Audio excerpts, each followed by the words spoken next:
Hey guys, and welcome back to the channel. So unfortunately, the title of this video is not a clickbait. I wish it was, but it's not. So, remember the last video? The engine was misfiring, the fourth cylinder was just acting up a little bit. Well, I spotted that high fuel pressure pump was leaking a little bit. Well, not a little bit, it was leaking quite a bit. So I swapped the high fuel pressure pump from my old engine onto the new one, and that was one of those days when everything just goes wrong. Very wrong. So when I swap it, the swap itself, it's very easy. There's nothing super difficult about it, just literally just two bolts. But I was so, I guess, tired, and it was after work, so I just wanted to try it out. So when I did it, I had to, when you replace that high pressure fuel pump, you need to put your engine in a specific position because it's being driven by the one of the cams.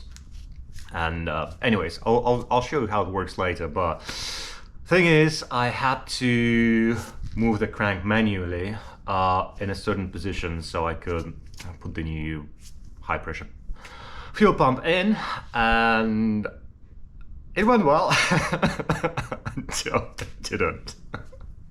When I'm just telling that out loud, it's just so stupid. But anyway, so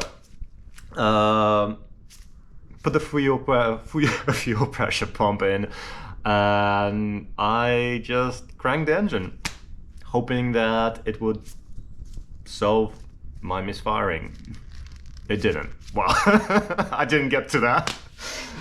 Where is that? Anyways, I left the ratchet on the crank pot. So as you can imagine,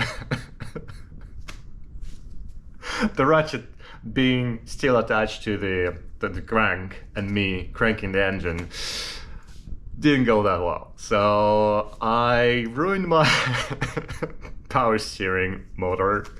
I just shot at the plastic bit, which is not the worst thing. It's relatively inexpensive to replace, 30 quid. I already got myself a replacement.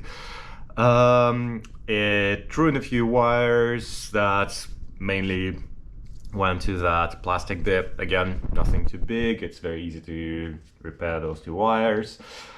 Yeah, this is not where it ends. Unfortunately, the ratchet got caught by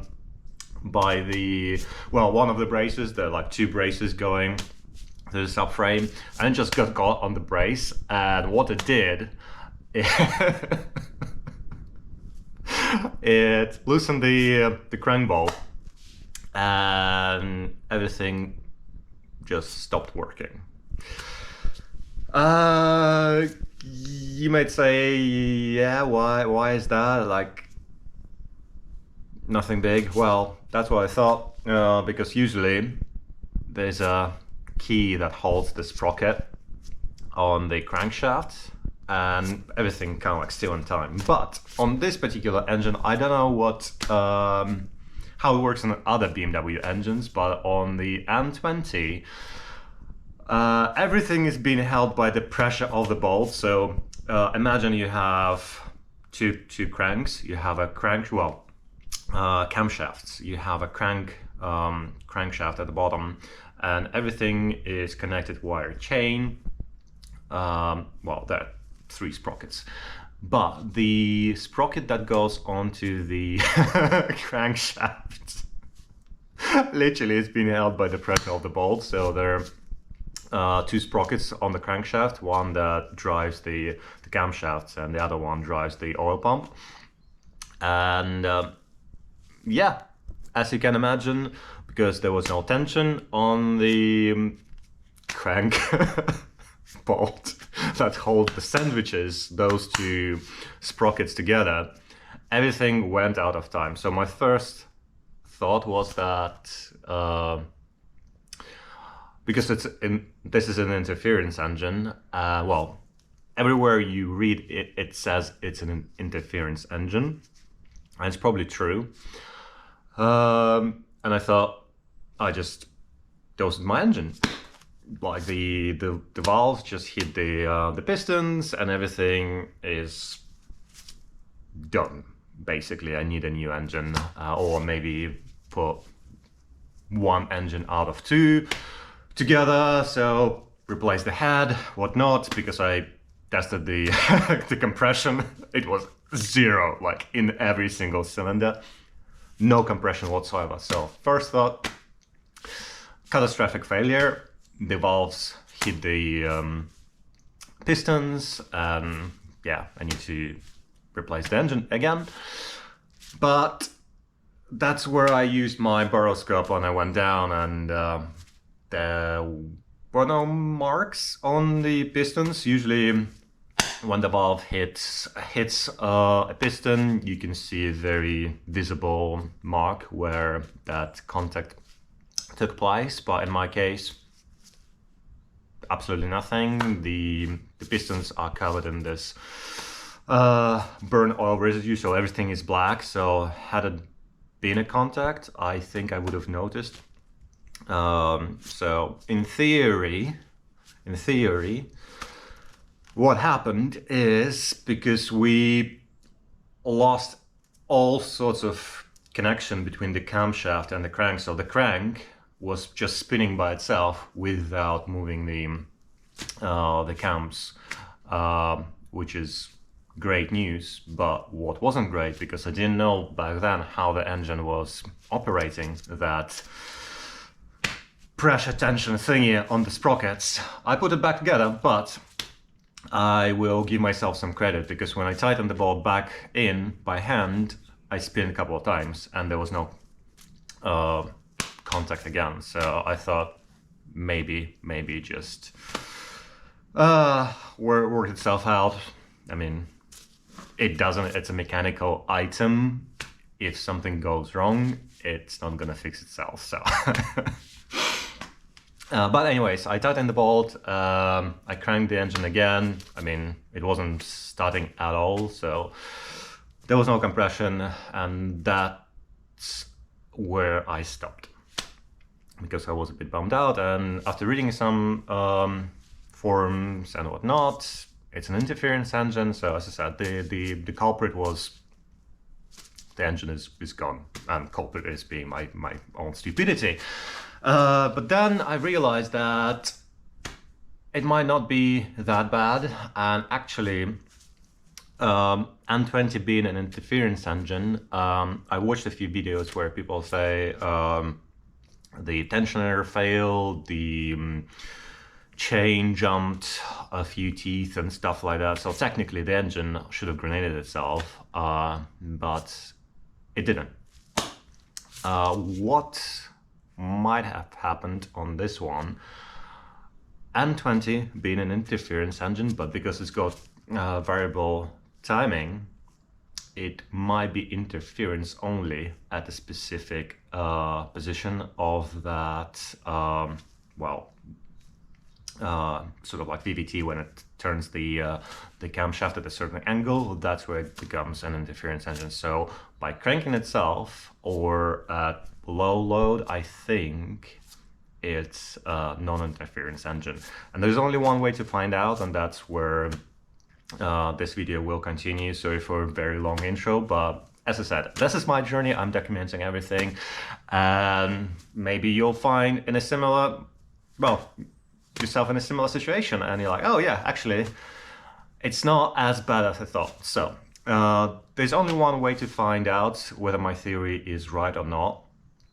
First of all, I need to time the engine. Well, I just need to put the first cylinder in the top dead center, and then remove the cam cover. Easy. It might be actually a blessing in disguise, because I wanted to change the timing chain, all the guides and everything, because it's Achilles heel on this engine. and because I don't know the actual mileage of the smaller, I wanted to do it anyways, but I wanted to do it after I was sure that the engine was running, if you know what I mean, because for me it was a very, very big gamble. The engine itself seems to be fine. I mean, there's a misfire. Again, I did a bit more reading on the engine, and apparently you need to, well, if you replace the fuel injectors, which we did not, but we replaced the whole engine, the fuel injectors should be calibrated in the ECU. So what could happen is just one of the injectors in cylinder 4. Well, first of all, there was a leaking high pressure fuel pump, and the second one is like I still need to code the, well, technically check if the calibrations are correct, and yeah, another little job, but I think overall the engine is, well, was okay until I messed it up. So as I said, sorry for the long intro.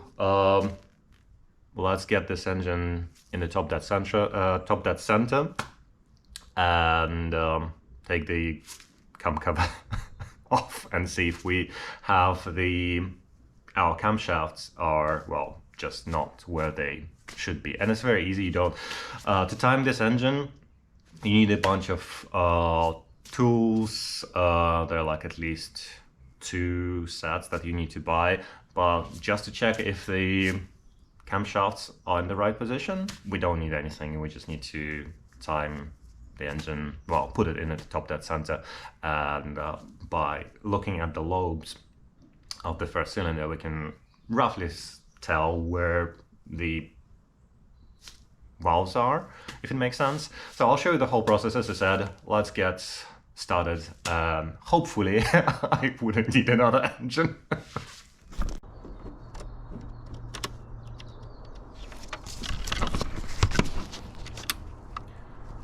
Oh, I thought I'll show you the position of the piston in the first cylinder. This is how close it's sitting to the spark plug, and yeah, this is the top dead center. Well, give or take, we might be off by a few degrees, but it doesn't matter at this point.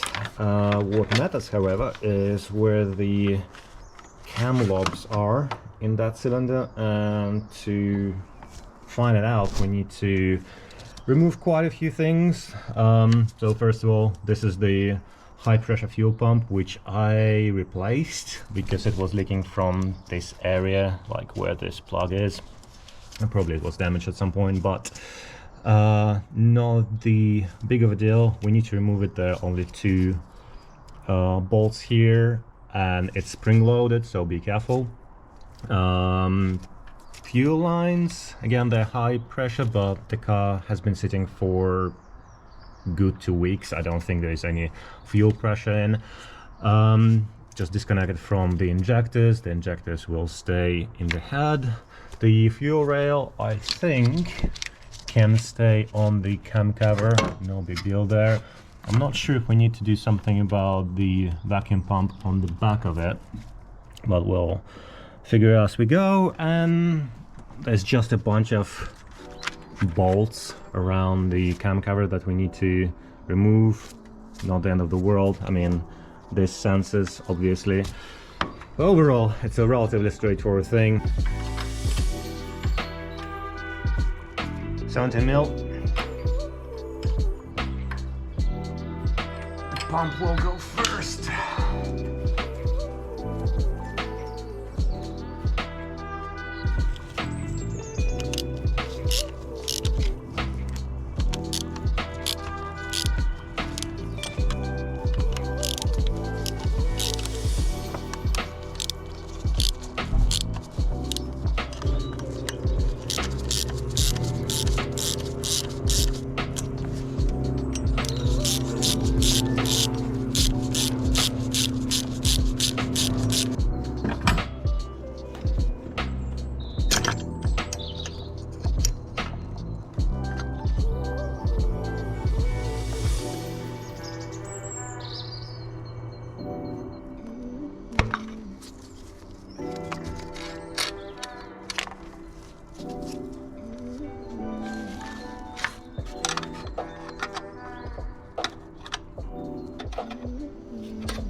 I've disconnected all the fuel lines, put some paper towels in every nook and cranny so nothing falls in. The injectors, disconnect everything, unplug the camshaft position sensors. We might need to remove this bracket. It's just a piece of plastic that holds that thingy on top. But why we need to disconnect, well, remove it, because there's a bolt right underneath it, and I don't want to struggle too much just because of this thing being in the way.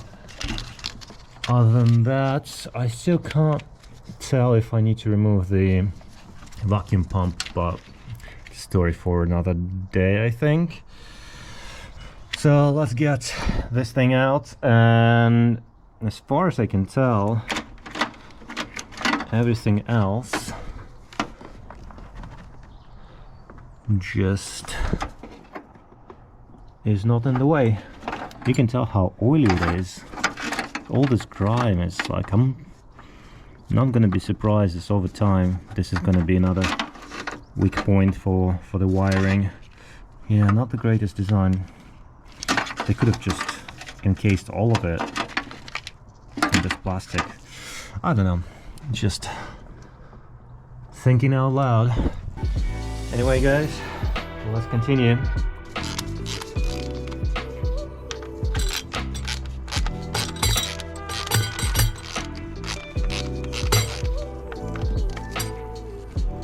And I choose to keep the fuel rail on the cam cover because I don't see any point removing it entirely.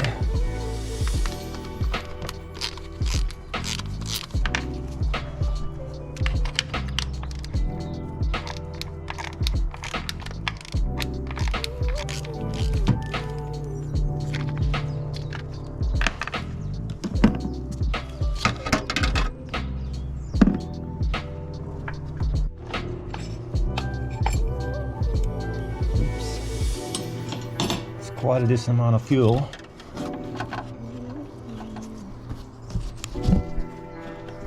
I don't see anything weird going on with the vacuum pump. I think we should be okay just leaving it on because everything else seems to just be going around it.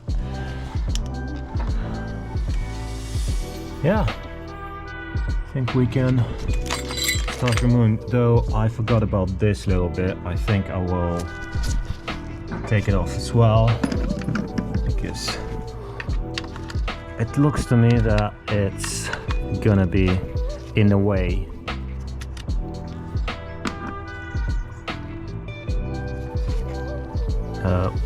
Okay, is there a way to... Am I doing something wrong? Apparently this thing is not held by anything other than these two screws, so I just need to pry it up and hope for the best. Yeah, actually there are some recesses for your screwdriver to pry it off. Yeah, it's a bit old-ish. Maybe we'll replace it. Right, I guess now we can start undoing all the bolts, and fingers crossed guys, if those lobes are pointing not where they're supposed to be pointing, we're good. If they are, then the valves are bent, and there's gonna be a lot more content on this engine. The bolts that hold the cam cover are E10, and I'm gonna just start from the center, just loosening them slightly and work my way out of the center.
Okay, quick Google says just apply force.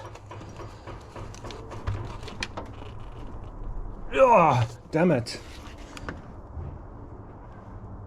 I don't want to I don't want to break anything. Maybe there's a spot I can pry it from.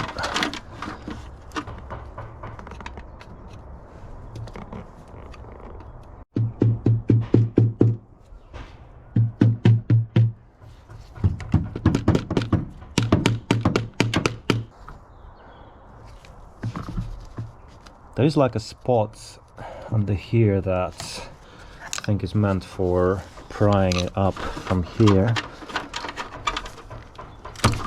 Oh, damn it. But it's very tight. Yeah, it's moving. Okay, yeah. Yeah, that was the spot.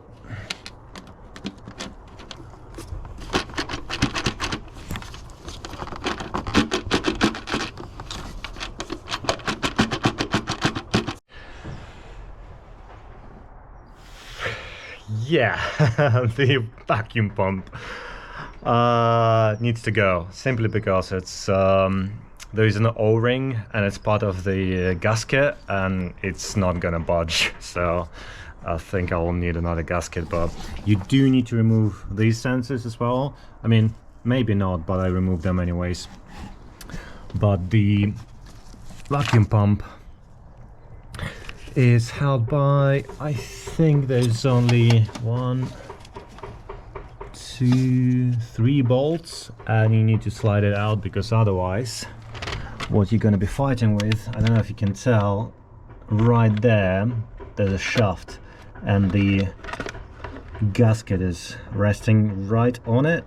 Well, it's part of that gasket, so that O-ring around the vacuum pump, and there's no way to remove it without removing the actual vacuum pump.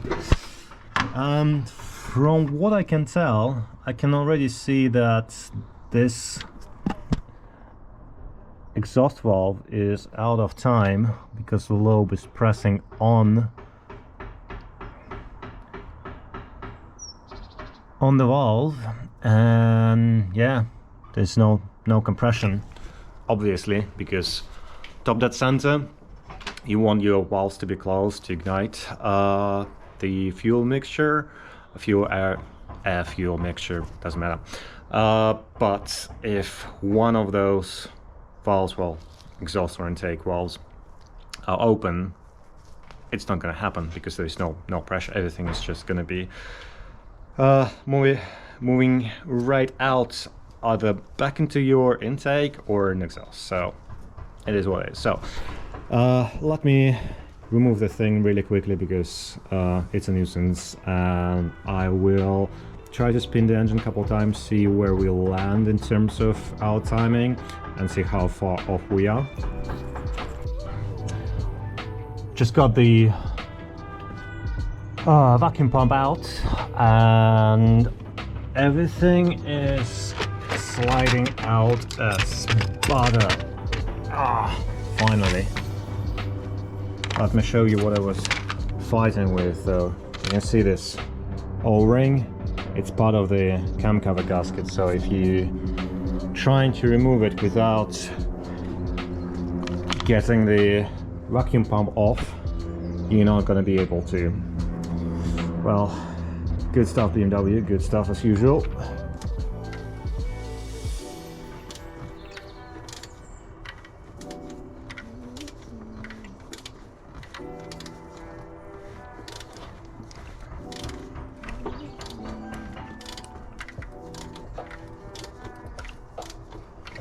Well, you can tell that the engine is moving absolutely freely, but it's not coming to any point where anything is in time, so that's why it's not firing at all.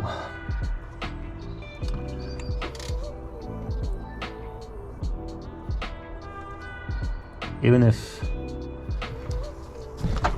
if going by the all the YouTube videos that I watched on how to time it, even if my theory with the lobes is incorrect, which I don't think it should be, or why, but doesn't matter. One of the reference points in all the videos says like the camshaft, when the camshaft is pointing in the right way, you should be able to see the barcode, a QR code, and in this case I'm seeing the QR codes, and I can tell for sure that it's no near the top dead center, and for that I'll grab my borescope again and double check it. Okay, hopefully you can see the cylinder, and I'm gonna start spinning the crank. So the cylinder, well, the piston is coming up, coming up, coming up, coming up, coming up, up, almost all the way there. See, it's still going up. This is the TDC, that's where it stopped, and it's already, the exhaust cam is pushing on the valve, so that means that there's going to be no compression whatsoever. The intake is closed, exhaust is not. I don't know how they spun independently, maybe there's a thing, but there's gonna be no compression. So I don't think the valves are actually hitting the piston, well, pistons in this case, but we're definitely massively out of time, and this engine is not gonna fire ever. So the next course of action would be, well, just wait until that drill stops. Yeah, right about now. So the next course of action would be to start buying all the parts that we need, and for this job, well, if it was simple timing in, I could have just bought the tools and timed the engine up again, but because I want to replace the timing chain, all the guides and everything, it's gonna be a little bit costly. So the timing chain, the top one, there are two timing chains, well, one timing chain, and there's another chain for the oil pump, and ideally you want to change them at the same time. And from what I read, the BMW have updated the sprockets exactly for the same reason, because even from the factory, even if you didn't mess up like I did, those things can get loose and just spin and you lose your timing. So the new revision has some notches on the sprockets, so they have some friction and they're not gonna spin by themselves. It's a good upgrade.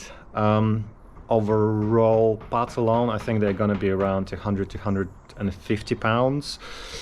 And the tools, because I need to buy the tools for the timing thing and for the oil pump, I think it's gonna be another 100 pounds. So it's not too much, but for one-off job is a bit steep. So I don't know what I'm gonna do. Like, if I can borrow it from someone, that would have been ideal for a few beers. Guys, if you have a timing toolkit for N20, hit me up. Delivery. But yeah, I think this is where I'm gonna end this video. Thanks for watching, and see you in the next one.